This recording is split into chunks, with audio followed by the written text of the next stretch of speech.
Hello and welcome back to the channel.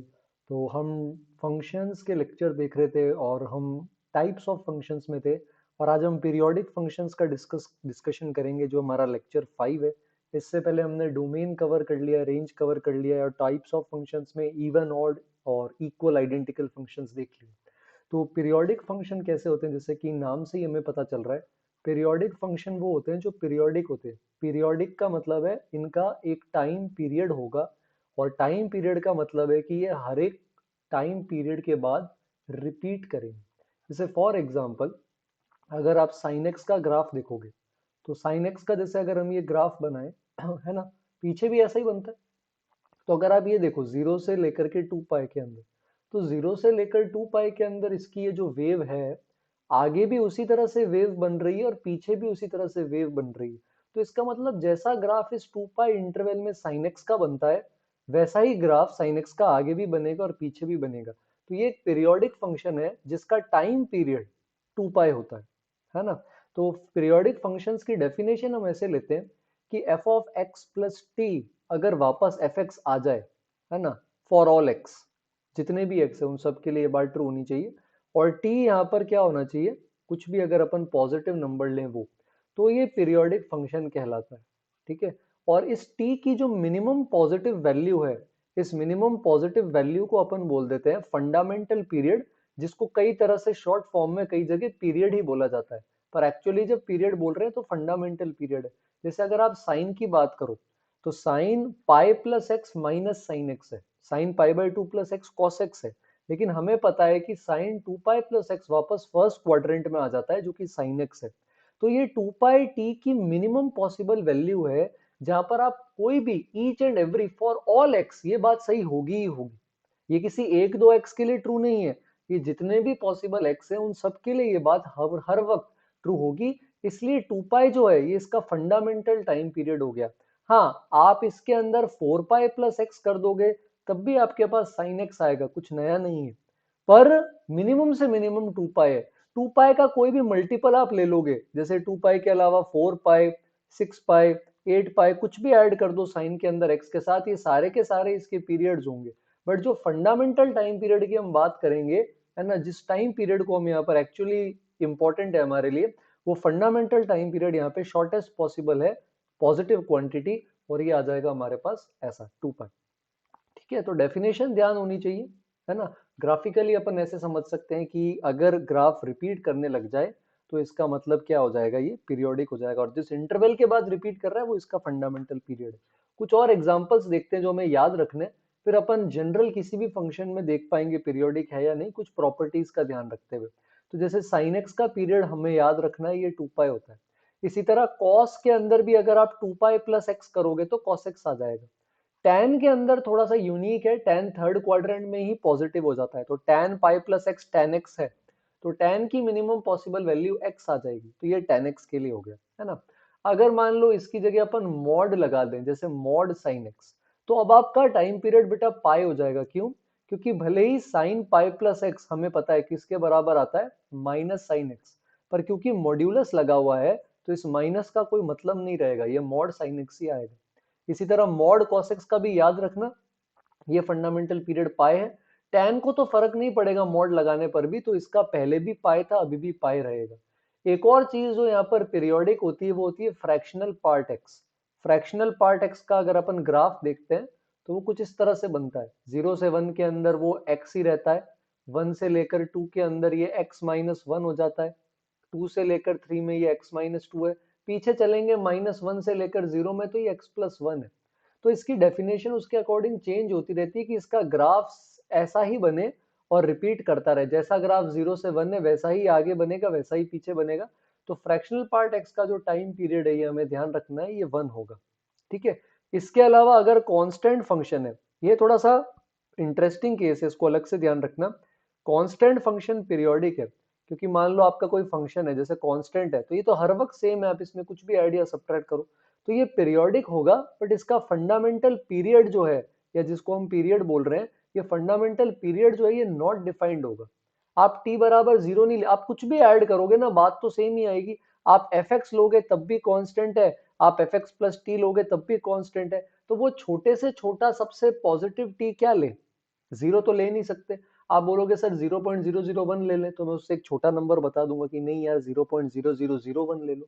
तो आप जो टी है आपका वो जीरो प्लस है, जीरो से जस्ट बड़ा पॉजिटिव नंबर, लेकिन वो आप डिफाइन नहीं कर सकते, इसलिए कांस्टेंट फंक्शन पीरियोडिक है, बट इसका फंडामेंटल पीरियड जो होगा ये क्या होगा, नॉट डिफाइंड होगा। ठीक है, तो अब अपन कुछ प्रॉपर्टीज पर आ रहे हैं कि अगर जो फंक्शंस हम पढ़ रहे हैं, ट्रिग्नोमेट्री, फ्रैक्शनल पार्ट या और भी जो हम फंक्शंस देखेंगे, इनके कॉम्बिनेशन से अगर कोई फंक्शन बनता है तो उसका टाइम पीरियड हम कैसे निकाल सकते हैं, है ना। तो सबसे पहली प्रॉपर्टी पर हम आ जाते हैं, तो ये हमारी प्रॉपर्टी 1, और हम बात कर रहे हैं पीरियोडिक फंक्शंस की प्रॉपर्टी की। तो ये बोलती है कि आप अपना ये जो आपका फंक्शन है, मान लो एफ एक्स है, इसका टाइम पीरियड आपके पास टी है, तो आप इस एफ एक्स के अंदर अगर आप इसका जैसे रेसिप्रोकल ले लोगे, है ना, या अगर आप इसका square root of f x भी ले लोगे, है ना, कुछ भी अगर ऐसा ऑपरेशन परफॉर्म कर रहे हो जिससे एक्चुअल जो एफ एक्स है वो चेंज नहीं हो रहा, जैसे मॉड एफ एक्स में तो मॉड से साइन को अफेक्ट हो रहा है, तो अगर आप इस तरह से कोई भी क्वांटिटी कोई भी चेंज करोगे तो आपका टाइम पीरियड चेंज नहीं होगा, ये पहले भी टी था अभी भी क्या रहेगा, आपका टी ही रहेगा। जैसे मान लो आपको यहाँ पर पूछ लिया कि इसका टाइम पीरियड बताओ रूट साइन एक्स, तो साइन एक्स का टाइम पीरियड आपके पास क्या था, 2 पाई, तो रूट साइन एक्स का भी 2 पाई है। या मान लो आपसे पूछ लिया कि लेट से 1/4 प्लस सेक एक्स का टाइम पीरियड बताओ, तो 1/4 तो कांस्टेंट है, ये डिस्टर्ब नहीं करेगा। सेक एक्स कॉस एक्स का रेसिप्रोकल है, कॉस एक्स का टाइम पीरियड 2 पाई था, तो सेक एक्स का टाइम पीरियड भी अब अभी अपने पास क्या आ जाएगा, इसके केस के अंदर सेक एक्स का टाइम पीरियड भी 2 पाई आएगा। या जैसे आपसे पूछ लिया mod of root ten x plus two, तो 2 से तो कोई फर्क नहीं पड़ रहा है ना, टेन एक्स ही है, तो मॉड भी अभी कुछ नहीं कर पा रहा है, तो सिंपल टेन एक्स का पहले पाई था, अभी भी क्या आ जाएगा, पाई आ जाएगा। ऐसे फंक्शन भी होते हैं जो पीरियोडिक नहीं है, जैसे y बराबर x है, अब ये रिपीट थोड़ी होगा, ग्राफ से ही पता चल रहा है, तो पीरियोडिक नहीं है तो बोल देंगे सिंपली कि ये पीरियोडिक नहीं है ना, ए पीरियोडिक फंक्शन बोल देंगे, है ना, the function will not be periodic. तो प्रॉपर्टी 1 के अंदर इस तरह से अगर अपन कोई भी चेंज करें तो कोई फर्क नहीं पड़ेगा, या अगर आप वैल्यू में चेंज कर दोगे ना तब भी आउटपुट में फर्क पड़ेगा, पीरियड में नहीं। जैसे मान लो आपने a इंटू एफ एक्स कर दिया, या आपने एफ एक्स में b ऐड कर दिया, या आपने एफ एक्स में b से डिवाइड कर दिया, है ना, तो इनमें कुछ भी आप कर दो या मल्टीप्लाई कर दो, सब्ट्रैक्ट कर दो, आपका टाइम पीरियड चेंज नहीं होगा। जैसे मान लो आपको ये पूछ लिया कि fractional part x into two, तो ये आपका जो एफ एक्स था फ्रैक्शनल पार्ट एक्स, ये उसका डबल है ना, तो पहले इसका 1 था, अभी भी टाइम पीरियड क्या रहेगा, 1 ही रहेगा। या मान लो ऐसा कर लिया, जैसे मान लो मॉड ऑफ साइन एक्स है और अपॉन में होल में 3 कर दिया, तो मॉड साइन एक्स का पहले पाई था, अभी भी पाई रहेगा। तो इन सारे ऑपरेशन से हमारा टाइम पीरियड चेंज नहीं होगा। ठीक है, तो टाइम पीरियड चेंज कब होगा वो अपन देखते हैं हमारी अगली प्रॉपर्टी के अंदर, प्रॉपर्टी 2। प्रॉपर्टी 2 ये बोलती है कि टाइम पीरियड तब चेंज होता है जब प्राइमरीली इनपुट में चेंज हो। मतलब अगर आपका एफ एक्स है और आपका टाइम पीरियड है इसका टी, मान लो आपने f के अंदर कुछ x इनपुट को अगर मल्टीप्लाई कर दिया किसी क्वांटिटी से और कुछ ऐड कर दिया अंदर, अब बेटा ये इनपुट में चेंज कर रहे हैं, आउटपुट में नहीं कर रहे हैं, ठीक है, तो अब आपका टाइम पीरियड हो जाएगा t upon modulus of A. Modulus इसलिए क्योंकि टाइम पीरियड पॉजिटिव होता है, एडिशन से फर्क नहीं पड़ेगा, सिर्फ ये जो मल्टीप्लीकेशन में कोफिशिएंट है इससे फर्क पड़ेगा। तो जैसे दो क्वेश्चन दिखाता हूँ, जैसे 3 sin x प्लस 2 है, तो ये टाइम पीरियड पहले sin x का 2 पाई था, अभी भी 2 पाई रहेगा, इनपुट में चेंज नहीं हो रहा बेटा, आउटपुट 3 से मल्टीप्लाई हो रहा है और 2 ऐड हो रहा है। पर मान लो इसकी जगह अगर मैं आपसे इसका टाइम पीरियड पूछूं साइन 3x प्लस 2, अब साइन के अंदर जो इनपुट जा रहा है ये इनपुट खुद क्या हो जाएगा, ये इनपुट भी चेंज हो जाएगा, तो अब यहाँ पर इसके केस के अंदर टाइम पीरियड चेंज होगा।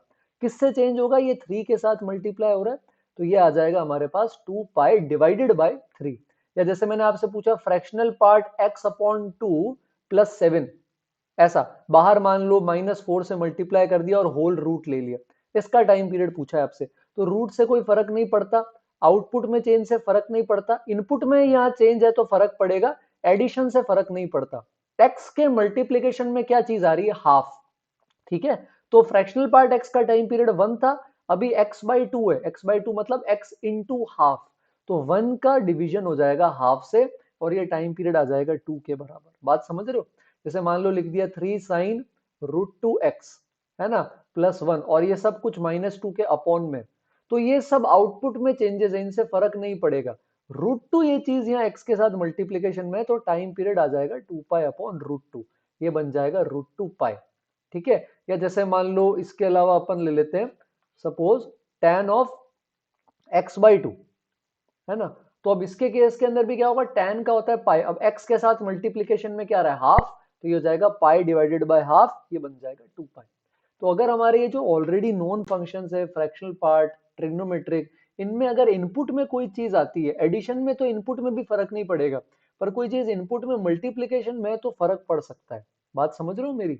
तो जैसे ये है, मान लो रूट सेक के अंदर है 1 - 3x, तो रूट का फर्क नहीं पड़ेगा, 1 का नहीं पड़ेगा, ये -3 है, तो सेक का टाइम पीरियड 2 पाई था, तो 2 पाई को -3 की एब्सोल्यूट वैल्यू से डिवाइड कर दो, ये आ गया 2 पाई बाई 3।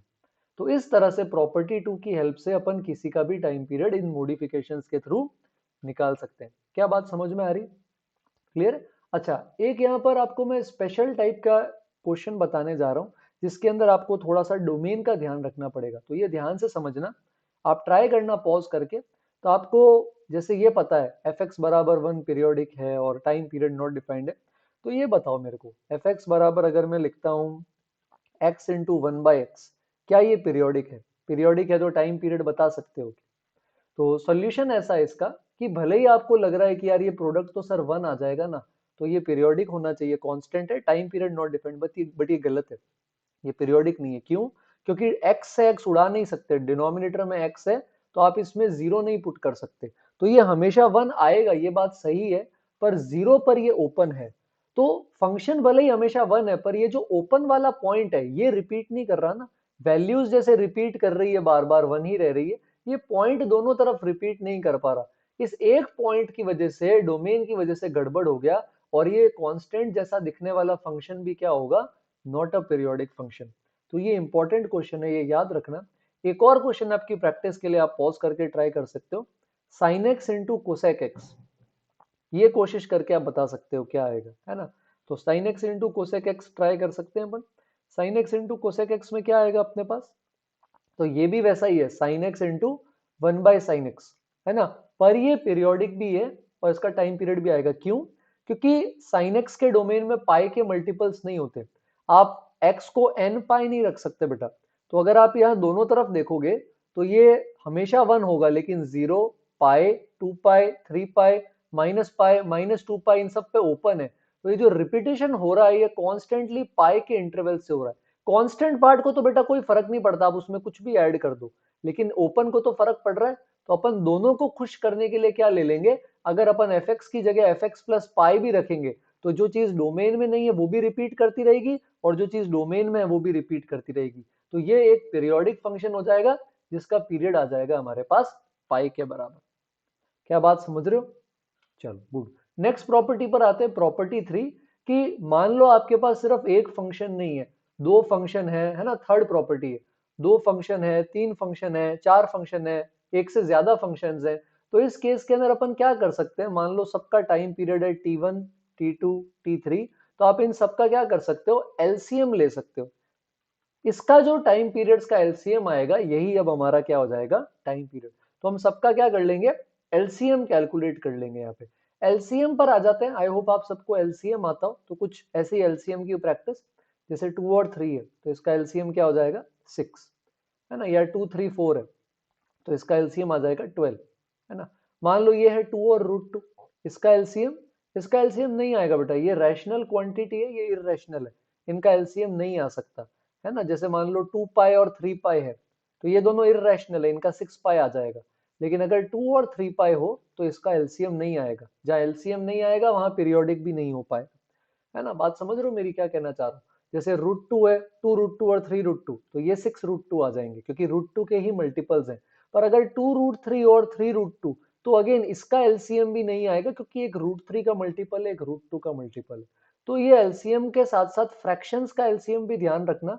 फ्रैक्शंस के एलसीएम का फॉर्मूला होता है, जैसे मान लो ऐसे 3 फ्रैक्शंस हैं और आपको इन तीनों का एलसीएम कैलकुलेट करना है, तो हमेशा ये ध्यान रखना, न्यूमरेटर्स का जो होगा, न्यूमरेटर्स का एलसीएम ले लिया जाएगा, और डिवीजन में जो आपके डिनोमिनेटर्स होंगे इन सबका एचसीएफ कैलकुलेट कर लिया जाएगा। जैसे एक एग्जांपल लेकर देखें, अगर मान लो आपके पास आ रहा है 2/6 है लेट से, एक मान लो आपके पास है 8/18, और 7 के अंदर एक अपने पास है 1/9 और आपको एलसीएम लेना है। तो आप 2, 8, 1 का तो पहले एलसीएम ले लो, तो ये आ जाएगा 8 और 6, 18 और 9 इनका हाईएस्ट कॉमन फैक्टर एचसीएफ लेंगे। 3 इन तीनों को डिवाइड करने वाला सबसे बड़ा नंबर है, तो ये आंसर आ जाएगा 8/3। तो ये एलसीएम एचसीएफ वाली बात और ये प्रॉपर्टी आई होप आपको क्लियर हुई हो। इससे अपन कुछ क्वेश्चंस ट्राई करने की कोशिश करते हैं। तो फर्स्ट क्वेश्चन पर आ जाते हैं अपन। साइन 2x प्लस के अंदर हमारे पास आ जाएगा यहाँ पे cos x। क्लियर है बात? तो साइन 2x cos x है। साइन 2x का क्या हो जाएगा, क्योंकि 2 आ रहा है तो 2 पाई डिवाइडेड बाई 2। cos x का क्या हो जाएगा, 2 पाई डिवाइडेड बाई 1। यहाँ कुछ भी नहीं था, तो पाई और 2 पाई दोनों का एलसीएम लेंगे तो आंसर क्या आ जाएगा, 2 पाई। ये 2 पाई इसका फंडामेंटल पीरियड हो जाएगा। अगला क्वेश्चन अगर अपन देखें यहाँ पे, जैसे मान लो cos 2x by 5 plus cos 3x by 7। अच्छा क्वेश्चन लेते हैं। माइनस tan 2x बाई 3 और प्लस में ले लो जैसे fractional part of 3x by pi. तो इसके लिए क्या आएगा, 2 पाई को आप 2/5 से डिवाइड कर दोगे तो ये बन जाएगा 5 पाई बाई 1। इधर क्या करेंगे, 2 पाई को अपन 3/7 से डिवाइड कर देंगे तो ये आ जाएगा 14 पाई बाई 3।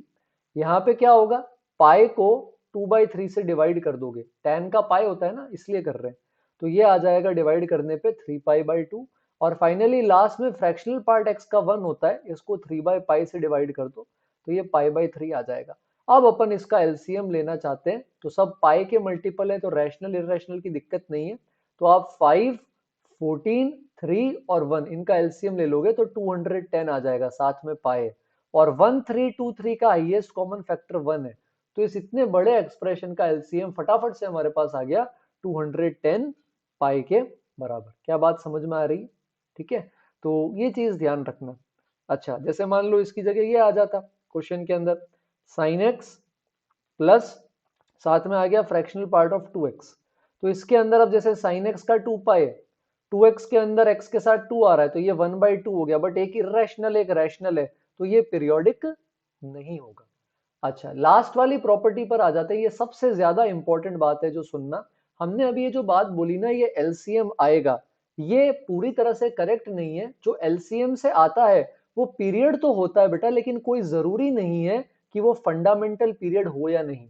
हमको कुछ स्पेशल केसेस के अंदर इसको चेक करके देखना पड़ता है कि क्या ये वाकई फंडामेंटल पीरियड है या इस पीरियड से छोटा कोई दूसरा पीरियड भी आ सकता है। तो अपन कुछ ऐसे एग्जाम्पल देखेंगे जहां सिर्फ एलसीएम लेने से काम नहीं बनेगा। हमको अब इसके आगे आने वाले क्वेश्चंस में दिमाग लगा के कैलकुलेशन करके और भी चीजें सोचनी पड़ेगी, सिर्फ फॉर्मूला से काम नहीं चलेगा। जैसे एक बिल्कुल बेसिक एग्जाम्पल से शुरू करते हैं जिसमें ये चीज क्लियर हो जाए। मान लो एफ एक्स दे रखा है आपको, mod sine x plus mod cos x. तो आपने मॉड साइन एक्स का टाइम पीरियड लिया पाई और मॉड कॉस एक्स का लिया पाई।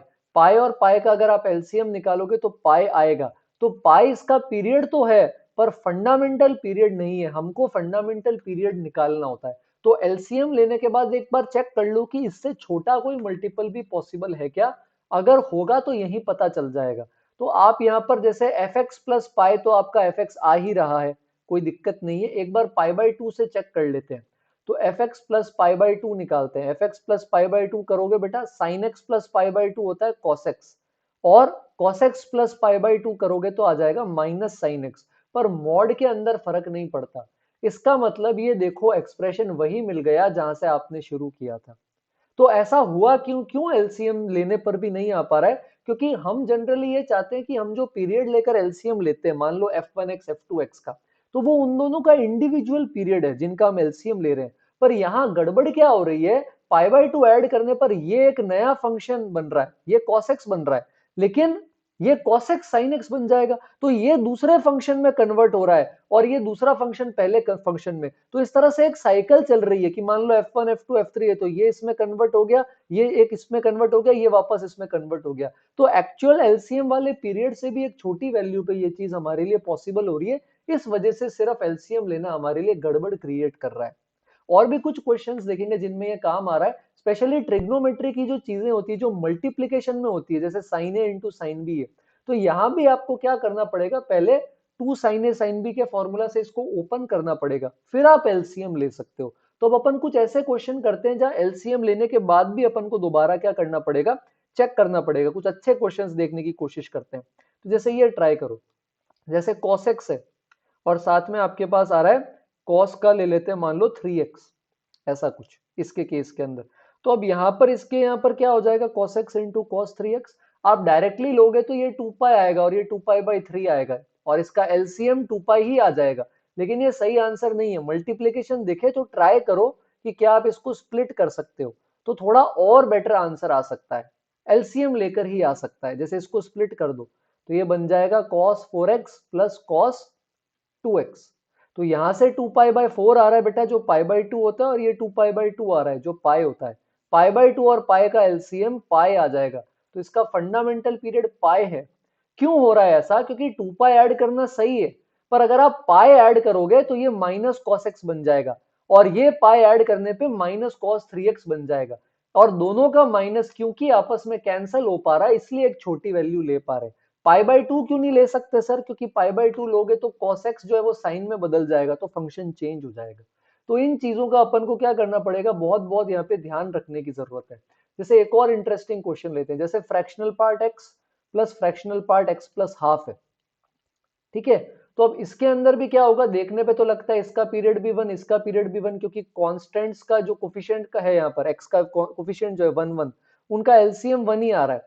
पर अब यहाँ देखो, अगर आप इसमें x को x प्लस हाफ से रिप्लेस कर दोगे बेटा, तो ये बन जाएगा fractional part x plus half और ये बन जाएगा fractional part x plus half plus half. क्योंकि फ्रैक्शनल पार्ट की ये प्रॉपर्टी होती है कि इसमें कोई भी इंटीजर हो तो फर्क नहीं पड़ता, ये वापस फ्रैक्शनल पार्ट ही आ जाता है। इसका मतलब ये quantity actually fractional part x ही है। तो आपका पहली चीज दूसरे में कन्वर्ट हो गई और दूसरी पहले में कन्वर्ट हो गई और सम अभी भी सेम है। तो 1 से भी छोटा ले सकते हैं, तो टाइम पीरियड आ जाएगा हाफ। इन चीजों में हमको थोड़ा सा क्या रहना पड़ता है, केयरफुल रहना पड़ता है। क्या मेरी बात समझ पा रहे हो? कुछ अब अपन ऐसे क्वेश्चंस करते हैं जिसमें अपन डायरेक्टली बाय ऑब्जर्वेशन इसको सॉल्व करने की कोशिश यहाँ पर अपन कर सकते हैं। तो डायरेक्टली बाय ऑब्जर्वेशन अगर अपन सॉल्व करें तो आपको देखना है कि इसका क्या आता है। तो जैसे ये क्वेश्चन है, इसमें आपको फ्रैक्शनल पार्ट sin x का टाइम पीरियड निकालना है। तो इसका टाइम पीरियड क्या होगा, अब ये ट्रिग्नोमेट्री और बाहर फ्रैक्शनल पार्ट है, लेकिन इनपुट आपका पहले ट्रिग्नोमेट्री में जा रहा है, तो इसलिए टाइम पीरियड क्या होगा, sin x वाला 2 पाई। मान लो ये हो, ये ट्राई करो, sine of fractional part x। इसमें इनपुट जो है वो पहले फ्रैक्शनल पार्ट में जा रहा है बेटा, तो इसलिए इसका टाइम पीरियड हो जाएगा 1 के बराबर। क्या बात समझ पा रहे हो आप? अब मान लो कुछ कॉम्प्लिकेटेड चीजें हो तो अब आपको मैनुअली देखना पड़ सकता है। जैसे ये है cos of x plus sign x, है ना। अब जैसे साइन एक्स का 2 पाई है, आप बोल दोगे सर x तो पीरियोडिक ही नहीं होता, तो पीरियोडिक नहीं होगा, बट आप ये देख सकते हो ना कि बेटा बाहर cos है, तो cos इसको बचा सकता है। cos का टाइम पीरियड क्या है, 2 पाई। तो अगर अपन इसमें x की जगह x प्लस 2 पाई रख दें इधर भी, और x की जगह x प्लस 2 पाई रख दें इधर भी, मतलब हम f ऑफ x प्लस 2 पाई निकाल रहे हैं, तो ये वापस साइन x बन जाएगा। और cos के अंदर 2 पाई ऐड करने से कोई फर्क नहीं पड़ेगा, ये वापस cos x plus sign x आ जाएगा। तो ये ऑब्जर्वेशन से अब हमें देखना पड़ेगा कि इसका टाइम पीरियड जो है ये किसके बराबर आ रहा है, वापस 2 पाई के बराबर आ रहा है। क्या मेरी बात समझ पा रहे हो आप सभी, है ना। तो इन चीजों का अपन को यहाँ पर साथ साथ ध्यान रखना पड़ सकता है। क्या ये बात क्लियर है? जैसे एक और इंटरेस्टिंग एग्जांपल मान लो ये है साइन, और यहाँ पर ले लेते हैं जैसे लेट्स से पाई, और या पाई बाय क्या ले लें, 3 ले लेते हैं, और साथ में मान लो इंटीजर पार्ट ऑफ x है। तो देखने पे तो लगता है यार इंटीजर पार्ट तो नहीं होता, इंटीजर पार्ट में तो कुछ भी इंटीजर ऐड करते हैं तो वो बाहर आ जाता है, फ्रैक्शनल पार्ट में तो वो खत्म हो जाता था। तो क्या करें, बट आपको पता है साइन का क्या है, 2 पाई। तो आप ऐसा कोशिश करो कि क्या पाई बाय 3 से आप ऐसा कुछ मल्टीप्लाई कर सकते हो कि ये 2 पाई आ जाए। तो आपको पता चलेगा कि पाई बाय 3 से 6 मल्टीप्लाई करने पे 2 पाई आता है।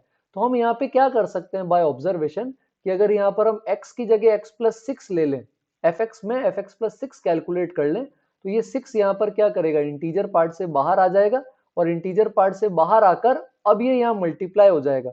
मल्टीप्लीकेशन के बाद क्या बनेगा अपने पास, pi by 3 integer part x, और 6 पाई बाई 3 आपको पता है 2 पाई होता है। तो ये 2 पाई साइन का पीरियड होता ही है, तो 2 पाई ऐड होगा तब भी कोई चेंज नहीं होगा, वापस यही आ जाएगा। इसका मतलब इस इंटीजर पार्ट x के होते हुए भी बाय ऑब्जर्वेशन टाइम पीरियड क्या आ जाएगा, 6। तो ये चीजें अपन को थोड़ा सा सोचनी पड़ सकती है। क्या मेरी बात समझ रहे हो? इसके अलावा ये फंक्शनल इक्वेशंस के अंदर भी आ सकता है टाइम पीरियड के फॉर्म में, जैसे ये दे दिया कि F x plus one plus F x plus four और ये दे दिया इक्वल टू टू। अब इसका टाइम पीरियड पूछा है, तो हमें पता है कि f का टाइम पीरियड t का क्या मतलब है कि अगर एफ एक्स प्लस टी वापस एफ एक्स के बराबर आ जाए तो पीरियोडिक होगा, मतलब x की जगह x प्लस टी रखने पर वापस अगर सेम वैल्यू आ जाए तो करेक्ट है। तो हम क्या करते हैं, जैसे इसमें गैप देख लो, अगर आप देखोगे तो ये जो गैप आ रहा है, ये गैप क्या आ रहा है, 3। तो हम x को रिप्लेस कर देते हैं x प्लस थ्री से, तो ये बन जाएगा f x plus four plus F x plus seven और इसकी वैल्यू आ जाएगी हमारे पास 2। अब दोनों को बेटा सब्ट्रैक्ट कर दो, तो सब्ट्रैक्ट करोगे तो F x plus one minus f x plus seven ये आ जाएगा 0। तो यहां से एफ एक्स प्लस वन की वैल्यू आ गई एफ एक्स प्लस सेवन। तो अगर आप यहाँ पर एफ एक्स प्लस वन को, लेट से आपने एफ एक्स प्लस वन अगर आप देख रहे हो, तो x प्लस वन से x प्लस सेवन कब पहुंचोगे, जब आप x की जगह क्या पुट करोगे, x प्लस सिक्स, तभी पॉसिबल है। सिक्स वन में ऐड होके सेवन बन जाएगा, तो ये यहाँ से सिक्स आगे है तब भी ये बराबर आ रहा है। तो एफ एक्स प्लस वन अगर एफ एक्स प्लस सेवन हर एक x के लिए ट्रू है, तो इसका मतलब टाइम पीरियड यहाँ पर क्या आ जाएगा, सिक्स। जब टाइम पीरियड यहाँ पर सिक्स होगा, इसी की वजह से F x plus one F x plus seven के इक्वल हो सकता है। क्या बात समझ पा रहे हो? तो इक्वेशंस में इस तरह से सब्स्टिट्यूशन अपन को यहाँ पे करने पड़ सकते हैं। तो एक और अगर अपन यहाँ इक्वेशन का एग्जांपल लें, जैसे मान लो एफ एक्स प्लस टू, ठीक है, और ये आ जाएगा मान लो two f x plus one, ठीक है। तो इसके केस के अंदर भी अब अपन यहाँ पे सोच सकते हैं कि यहाँ पर क्या आएगा इसके केस के अंदर, कि अपन किस तरह से इसको सॉल्व करना ट्राई कर सकते हैं। जैसे इसमें वन का गैप है और इसमें टू का गैप है, तो आप ऐसा भी सोच सकते हो कि क्या x की जगह पहले x प्लस वन रख दें। अगर आप x की जगह x प्लस वन रखोगे तो आपके पास कुछ ऐसी क्वांटिटी आ जाएगी। अब यहाँ पर आपको ये सोचना पड़ सकता है दोनों साइड ऐड करें या सब्ट्रैक्ट करें। मैं यहाँ पे दोनों साइड ऐड कर रहा हूँ क्योंकि सब्ट्रैक्शन से कुछ खास मिलेगा नहीं, तो पहले मैंने ये सब्स्टिट्यूशन किया। अब अगर आप ऐड कर दोगे तो ये बन जाएगा f x plus one plus F x plus two plus F x plus three, और राइट हैंड साइड में बेटा अपने पास आ जाएगा two times F x plus one plus two times F x plus to. अब यहाँ पर आप देखोगे कुछ चीजें कट हो जाएंगी, जैसे एक F x plus one cancel हो जाएगा, एक एफ एक्स प्लस टू भी कैंसिल हो जाएगा, तो आपके पास कुछ ऐसा बन जाएगा एफ एक्स प्लस वन और F x plus to. But I think यहाँ पर ऑल्दो कुछ बहुत ज्यादा ड्रास्टिक बना नहीं। अगर यहाँ पर अपन ट्रांसपोज कर दें तो ये ऐसा आ जाएगा f x plus three minus f x plus two बराबर f x plus one minus के अंदर क्या आ जाएगा एफ एक्स। तो ये कुछ इस तरह से आ गया अपने पास, बात समझ रहे हो? अब जैसे यहाँ पर एक बार वापस सब्सटीट्यूट करें, अगर अपन x की जगह लेट से x प्लस टू या x प्लस वन, तो x प्लस वन अगर रखें तो क्या आएगा, f x plus four minus f x plus three बराबर f x plus two minus f x plus one. तो अब अगर आप ऐड कर दोगे तो ये आ जाएगा f x plus four minus f x plus two बराबर f x plus two minus f x. But इसके केस के अंदर प्रॉब्लम यही है कि हम वापस फिर से वो सेम चीज नहीं बना पा रहे जो इक्वेशन के अंदर हमने यहाँ पे बनाना स्टार्ट किया था। बट पीरियोडिक तो नहीं, बट ये जरूर देख पा रहे हो कि अगर अपन यहाँ पर डिफरेंसेस लें इनका, तो ये जो डिफरेंस आ रहा है, ये डिफरेंस हमेशा क्या आ रहा है, कांस्टेंट। मतलब F x plus to f x का डिफरेंस है ना, F x plus four F x plus to का डिफरेंस, ये डिफरेंसेस जो आ रहे हैं, ये डिफरेंसेस हमेशा क्या आ रहे हैं, इसके केस के अंदर हमारे पास कांस्टेंट आ रहे हैं। तो अब अगर अपन इसके केस के अंदर ये चीज देख पा रहे हैं, तो अब यहाँ पर अपन जैसे टू टू का गैप है इसके अंदर भी इसके अंदर भी, तो फिर से आप यहाँ पर x की जगह x प्लस टू रख सकते हो। तो अगर आप x की जगह x प्लस टू रखोगे तो आपको इस तरह का यहाँ पर एक्सप्रेशन मिल सकता है। और फिर से हम इसको यहाँ पर क्या कर सकते हैं, ऐड कर सकते हैं, सब्ट्रैक्ट कर सकते हैं। तो यहाँ से अब हमारे पास इस तरह से ऐड करने पर ऐसे रिलेशंस आ जाएंगे। तो ये क्यों बता रहा हूँ, क्योंकि ये जो ऑपरेशन अपन यहाँ पर अभी परफॉर्म कर रहे हैं, ये ऑपरेशन फंक्शनल इक्वेशंस में सब्स्टिट्यूशन वाइज बहुत सारी जगह काम आ सकता है, तो इसलिए वहां पर ये जरूर काम आएगा। ठीक है, तो मेन पीरियोडिक का तो यहीं तक था, ये एक एक्स्ट्रा चीज आपको बताई है। इसके बाद इन केस कभी अगर आपको ऐसी इक्वेशंस दिखे तो सब्स्टिट्यूशन में काम आ सकती है। इस केस में ऑल्दो पीरियोडिक के लिए हम इसको नहीं सॉल्व कर पाए। तो होमवर्क में कुछ क्वेश्चंस आप ट्राई करके मुझे कमेंट सेक्शन में बता सकते हो, और वीडियो पसंद आया तो आप उसको प्लीज लाइक करें और शेयर कर सकते हैं आप साथ ही साथ आपके फ्रेंड्स के साथ, ताकि बाकी भी जो फंक्शंस की तैयारी कर रहे हैं वो जान पाए इन सारी चीजों के बारे में। और चैनल को सब्सक्राइब जरूर करें। आंसर जो इन होमवर्क क्वेश्चन के अंदर है वो कमेंट्स में बताना है। आपको इन सबका fundamental time period find out करना है। तो ये वाला पहला क्वेश्चन है, है ना। इसके अलावा कुछ एक दो क्वेश्चंस और दे देता हूँ। अगर पीरियोडिक है तो पीरियड बताना है, पीरियोडिक नहीं है तो ऑब्वियसली टाइम पीरियड नहीं आएगा। तो यहाँ पर अपने पास दूसरा फंक्शन ऐसा ट्रिग्नोमेट्रिक है, इसको आपको थोड़ा सा सॉल्व करना पड़ेगा। तो ट्रिग्नोमेट्रिक आइडेंटिटीज यूज हो सकती है। और लास्ट में आप ये ट्राई कर सकते हो f(x+f(x+2) बराबर √3 f(x+1). तो आई होप आपको लेक्चर अच्छा लगा। तो कमेंट्स में बता सकते हैं आपकी फीडबैक। ये लेक्चर 5 था। जल्दी एक नए क्लासिफिकेशन के साथ मिलेंगे, तब तक के लिए थैंक यू एवरीवन।